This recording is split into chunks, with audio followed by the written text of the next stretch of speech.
Verse 2, do not conform to the pattern of this world, but be transformed by the renewing of your mind. Then you will be able to test and approve what's God's will, His good and pleasing and perfect will.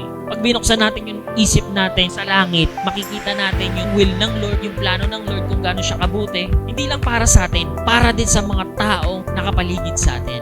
No gates of hell shall stand in it. Yun pa lang ilagay lang natin si Jesus sa sentro ng buhay natin. Wala nang magagawa ang kaaway. Dumating lang si Jesus sa isang lugar, natatakot na yung mga demonyo Ilagay mo pa kaya siya sa sentro ng buhay mo? Tapos saan ka man umapak, nandun ang presensya niya. Where the Spirit of the Lord is, there is freedom. Nakakalaya lahat. Kung yung lugar possess or may ano ng kaaway, pag nandun ka, lalaya yung lugar na yun. Because Jesus is in you. Because you are the house of God. Because you are the gates of heaven. This is how we worship, mga kapatid. We are God's gates of heaven.